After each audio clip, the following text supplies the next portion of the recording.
Welcome to signal TV. నా వెనుక కనిపిస్తుంది కాంగ్రెస్ గ్యారంటీ కార్డు. ఇది అసెంబ్లీ ఎలక్షన్స్ ముందు ఇల్లు తిరిగి కాంగ్రెస్ నేతలు ప్రతి ఇల్లు తిరిగి ఆ గ్యారంటీ కార్డు ఇచ్చిండ్రు. ఈ స్కీమ్స్ అన్నీ కూడా మేము అమలు చేస్తామని 6 గ్యారంటీల పేరుతో ఈ గ్యారంటీ కార్డుని జనాలకు పంచిండ్రు. ఇది రేవంత్ రెడ్డి ట్వీట్లో మనం చూస్తున్నాం. ఈ గ్యారంటీ కార్డు అప్పుడు పెట్టిన ట్వీట్ అది. అంటే అసలు ఈ స్కీమ్స్లో ఏవి అమలైనవి, ఏవి అమలు కాలేదు, ఏవి ఎంతవరకు అమలైనవి అనే విషయాన్ని మీకు చెప్పాలనుకుంటున్నా. ఎందుకంటే ఈ మధ్య రేవంత్ రెడ్డి ఒక కామెంట్ చేసిండు. మా 100 రోజుల పాలన, 6 గ్యారంటీల మేము ఇచ్చిన హామీలు, సంక్షేమ పథకాలు రిఫరెండంగా ఈ ఎలక్షన్ జరగబోతున్నాయి. లోక్సభ ఎలక్షన్స్లో మేము ఇచ్చిన స్కీమ్స్ చూసి మాకు ఓటేయండి అని అన్నారు.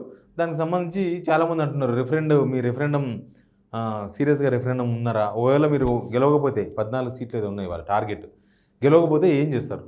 ఇది రెఫరెండం ఓడిపోతే మీరు ఏం చేస్తారని రేవంత్ రెడ్డికి సవాల్ కూడా విసురుతున్నారు ప్రతిపక్షాల నుంచి. అదే ఏంది వీళ్ళు ఇచ్చిన గ్యారంటీస్ ఏంది, ఆ గ్యారంటీస్లో ఏవి అమలు చేసిండ్రు? పేరుకు 6 గ్యారంటీస్, దీనిలో 400 పైన వీళ్ళు ఇచ్చిన హామీలు ఉన్నాయి మొత్తం మేనిఫెస్టో. కానీ మేనిఫెస్టోలో లేనివి అని చెప్పేది, మేనిఫెస్టోలో లేనివి చాలా ఉన్నాయి. దీనిలో ఇక్కడ లేనివి మేనిఫెస్టోలో ఉన్నాయి. మేనిఫెస్టోలో ఏంటివి? ఇది మన నిరుద్యోగ భృతి మీద ఆల్రెడీ బట్టి విక్రమార్క 4 మడత పెట్టిండ్రు. అట్లా ఉన్నాయి కొన్ని. దీనిలో ఉన్నాయి, ఏవి అమలు చేసిండ్రు, ఏవి అమలు చేయలేదని చెప్పే ప్రయత్నం చేస్తాను నేను. ఇది మహాలక్ష్మి స్కీమ్ కింద మహిళలకు ప్రతి నెల 2500, 500 రూపాయలకి గ్యాస్ సిలిండర్, ఆర్టీసీ బస్సులు ఉచిత ప్రయాణం మహిళలకు. ఇది ఒక గ్యారంటీ. ఒక గ్యారంటీలో మూడు హామీలు ఉన్నాయి మొత్తం. ఈ 3 హామీల్లో ఏవి అమలైనా ఏ అమలు కాలేదో నేను మీకు ఎక్స్ప్లెయిన్ చేస్తాను. ఇది ప్రతి నెల 2500 రూపాయలు మహిళలకు, ప్రతి నెల 2500 రూపాయలు మహిళలకు, ప్రతి నెల 2500 రూపాయలు మహిళలకు ఇస్తామన్నారు. ఇప్పటిదాకా ఆ స్కీమ్ స్టార్ట్ కాలేదు. కనీసం చాలామంది అప్లై చేస్తున్నారు. మొత్తము అప్పుడు అప్లికేషన్స్, ప్రజాపాలన అప్లికేషన్స్ పెట్టుకున్నప్పుడు ప్రభుత్వానికి వచ్చిన అప్లికేషన్స్ 1,20,00,000 అప్లికేషన్స్ వచ్చినాయి. ఒక్కొక్క అప్లికేషన్లో ఒక్కొక్క అప్లికేషన్ ఒక్కొక్క ఫ్యామిలీ పెట్టింది.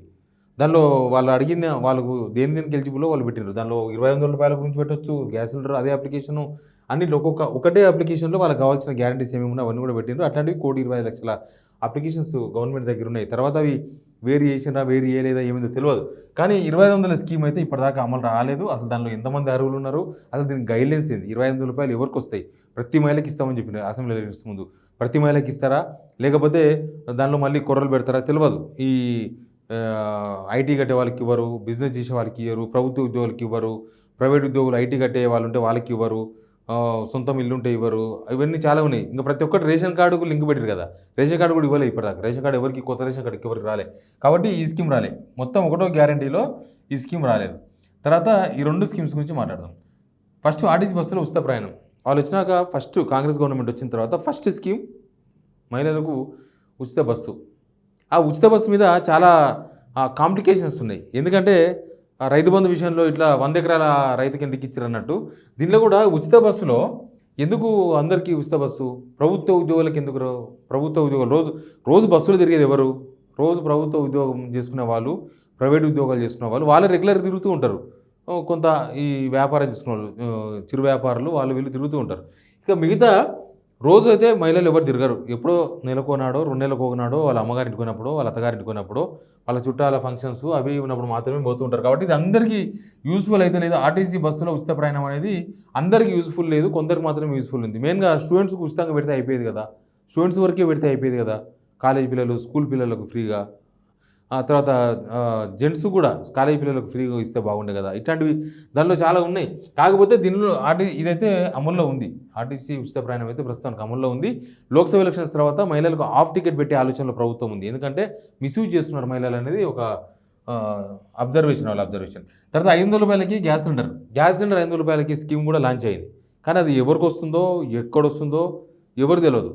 ఈ గలీలో ఇద్దరికి ఇస్తే అందరికి ఇచ్చినట్టే అనుకుంటున్నారు.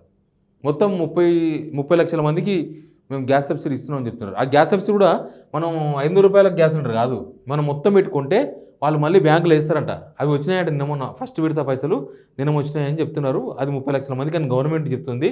కానీ ఎవరికి వచ్చిందో ఎవరికి రాలేదో వచ్చిన వాళ్ళకి తెలుసు, రాని వాళ్ళకి తెలుసు. కాబట్టి ఈ స్కీమ్ కూడా ఫుల్ ఫెడ్జ్గా అమలు కాలేదు. ప్లస్ ఈ రైతు భరోసాలో ప్రతి ఏటా రైతులకు కౌలుదారులకు అసలు ఈ స్కీమ్ ఏది అమలు కాలేదు. అసలు రైతు భరోసా తేలేదు ఇప్పటిదాకా. రైతు బంధు దానిలోనే 1,00,000 పరిశాలలు ఉన్నాయి. అది 4 ఎకరాల వరకు వచ్చిందా, 5 ఎకరాల వరకు వచ్చిందా, సీజన్లో రాకుండా మొత్తం 6 నెలలకి వెళ్ళి 4 నెలలకి వెళ్ళి గవర్నమెంట్ ఇచ్చిన నుంచి ఇప్పటికి ఇంకా ఇస్తూనే ఉన్నారు, ఇంకా అయిపోలే. ఇంకా అది ఎప్పుడైపోతుందో తెలియదు. ఈ రైతు భరోసా విషయంలో రైతులు తీవ్రమైన అసంతృప్తితో ఉన్నారు. ఆ విషయంలో డౌట్ ఏం లేదు. రెండో గ్యారంటీ అవుట్. తర్వాత గృహజ్యోతి ప్రతి కుటుంబానికి 200 యూనిట్లు ఉచిత విద్యుత్. దీనిలో అప్లికేషన్ పెట్టుకున్నది, దీనిలో ఆల్రెడీ ప్రజాపాలన అప్లికేషన్స్లో అప్లికేషన్ పెట్టుకున్న తర్వాత మళ్ళీ లైన్మెన్లు వచ్చి ఇంటికాడ వచ్చి మళ్ళీ కరెంట్ బిల్లు తీసుకొని రేషన్ కార్డులు తీసుకొని అన్నీ చేసిండ్రు. కానీ దీనిలో కూడా అందరు రాలేదు, చాలామంది రాలేదు. అప్లై చేసుకున్న వాళ్ళలో సగం మంది కూడా రాలేదు. ప్లస్ ఇప్పుడు మళ్ళీ ఎలక్షన్ కోడ్ అని చెప్పి పోయిన నెల 0 బిల్లు వచ్చినాయి, మళ్ళీ ఇప్పుడు బిల్స్ వచ్చినాయి. 200 యూనిట్లు 201 యూనిట్ దాటిన కండిషన్స్ 201 అయిందనుకో యూనిట్స్, 1 యూనిట్ కాదు మొత్తం 201 యూనిట్స్ కరెంట్ బిల్ కట్టాలి. అట్లా కూడా రాలేదు. అట్లా కూడా ఏదో టెక్నికల్ ప్రాబ్లం అని చెప్తున్నారు కొందరు. ఆయన అడగరు, కొందరు ఈయన అడగమంటారు, లైన్మెన్ అడగమంటారు, ఏఈని అడగమంటారు, డీఈని అడగమంటారు. అది ఎవరిని అడగాల్సిన తెలియదు. ఈ స్కీమ్ కూడా ఫుల్ఫిల్ చేయలేదు. అందరికీ లబ్ధిదారులందరికీ లేకపోతే అర్హులందరికీ ఈ స్కీమ్ అమలులోకి రాలేదు. దాదాపు 30 లక్షల మందికి ఇస్తామని చెప్తున్నారు. అది ఎంతమందికి ఇచ్చారో ప్రభుత్వం దగ్గర లెక్కలేదు, క్లారిటీ లేదు. ఇందిరమ్మ ఇండ్లు ఇది ఎక్కడ స్టార్ట్ కాలేదు. తర్వాత యువ వికాసం కాలే. 4,000 రూపాయలు నెలవారీ పింఛను. తర్వాత 10 లక్షల ఆరోగ్య బీమా. ఇది కూడా ఈ ఆరోగ్య బీమా కూడా పేరుకే ఉంది, కానీ దానికి అది ఎవరికి వచ్చిందో ఎవరికి రాలేదో దానికి ప్రభుత్వం దగ్గర లెక్క కూడా లేనట్టుంది. ఇప్పటిదాకా వాళ్ళు కూడా లెక్క చెప్తలేరు. ప్లస్ ఈ స్కీము గతం నుంచే ఉంది, పాత ప్రభుత్వం నుంచే ఈ స్కీమ్ ఉంది. 10 లక్షల రాజీవ్ ఆరోగ్యశ్రీ అనే స్కీము ఇది ఉంది. గవర్నమెంట్ మనం హాస్పిటల్లో చేరినప్పుడు అది వాడుకోవాలి, తర్వాత గవర్నమెంట్ హాస్పిటల్కి ఇవ్వాలి. హాస్పిటళ్లకు దాదాపు 3 నుంచి 500 కోట్ల రూపాయలు అప్పు ఉంది గవర్నమెంట్. అవే ఇవ్వలేదు కాబట్టి ఈ స్కీమ్ ఎక్కడ అమల్లో ఉందో ఎవరికి లేదో తెలియదు. 4,000 రూపాయల పెన్షన్ అయితే రాలేదు. అవ్వ తాత ఇప్పుడు తీసుకుంటే మీకు 2,500 2,000 ఇప్పుడు తీసుకుంటే 2,000 వస్తాయి, రేపు ఒక్కరోజు ఆగితే 4,000 వస్తాయి అన్నారు. ఆ 4,000 రూపాయలు కూడా ఇవ్వలేదు. అవ్వలు తాతలు కూడా మస్తు అసంతృప్తితో ఉన్నారు గవర్నమెంట్ మీద. మాకు ఇప్పటిదాకా ఇవ్వలే, ఎప్పుడు ఇస్తారు ఇంకా అని. ఈ స్కీమ్స్ 6 గ్యారెంటీల విషయంలో ఇది జరిగిన వ్యవహారము. మొత్తం 6 గ్యారెంటీలు 13 స్కీమ్స్. 13 స్కీమ్స్లో వీళ్ళు ఫుల్ఫిల్డ్గా అప్లై చేస్తున్నది ఆర్టీసీ బస్సు ఒక్కటే. ఆర్టీసీ బస్సు ఒక్కటే ఫుల్ ఫోర్స్లో ఉంది. ఇంకా మిగతాది 500 రూపాయల గ్యాస్ సిలిండర్ పార్షియలే, కొన్ని స్కీమ్స్ లేవు. తర్వాత ఒకటి కరెంటుది 2 ఈ 2 పార్షియల్. 2 స్కీమ్స్ లాంచ్ చేసిరు. అవి ఎవరికి వచ్చినా ఎవరు రాలో తెలియదు. ఎన్నింది ఆర్టీసీ ఒకటి, 2 స్కీమ్స్ మొత్తం 3 పోతే ఇంకా 10 స్కీమ్స్ ఉన్నాయి.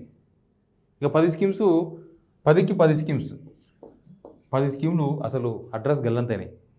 6 గ్యారెంటీలు 13 హామీల్లో వాళ్ళు ఇచ్చిన ఇవి 10 గ్యారెంటీలకు దిక్కులేదు ఇప్పటిదాకా. ఎప్పుడు వస్తుందో తెలియదు. 100 రోజులు అన్నారు, 100 రోజులు అయిపోయింది. కాబట్టి అందరు క్వశ్చన్ చేస్తున్నారు, ఏమైంది మీ గ్యారెంటీస్, ఏమైంది మీ స్కీమ్స్. జనం కూడా అదే. ఇప్పుడు 4 నెలల్లోనే ప్రభుత్వం మీద ఎందుకు వ్యతిరేకత వచ్చింది? 5 ఏళ్ళలో 10 ఏళ్ళలో కావాలి కదా. 4 నెలలకే వీళ్ళు ఏం చేస్తారు, వాళ్ళు ఏం చేస్తారా, వేస్ట్ చేసినాం కాంగ్రెస్ ఓటు అనే స్టేజ్కి జనాల్లో ఎందుకు వచ్చింది ఆ చర్చ? ఇప్పుడు ప్రతిపక్షాలు మస్తుగా ఉంటాయి. ప్రతిపక్షాలు నువ్వు అమలు చేయలేదనొచ్చు, టార్గెట్ చేయొచ్చు, లేకపోతే నువ్వు ఫెయిల్యూర్ గవర్నమెంట్ అనొచ్చు, నువ్వు నీతో కాలేదనొచ్చు, ఏమనొచ్చు. ప్రతిపక్షాల గురించి కాదు. ప్రజలు ఎందుకు అప్పుడే స్కీమ్స్ గురించి మాట్లాడుతున్నారు, ప్రజలు అప్పుడే ఎందుకు అసంతృప్తితో మాట్లాడుతున్నారు గవర్నమెంట్ మీద అంటే ఇది కథ. చెప్పింది వేరు, చేసింది వేరు అనేది చాలా క్లారిటీ చెప్పినా కదా. మొత్తం 13 ఒకటి ఫుల్ ఫెడ్జ్గా ఉంది, 2 పార్షియల్గా ఉన్నాయి, 10 అసలు అమలు చేయలేదు, ఇంతవరకు ముట్టుకోలే. ఇది కాంగ్రెస్ 6 గ్యారెంటీల కథ. Please subscribe signal TV.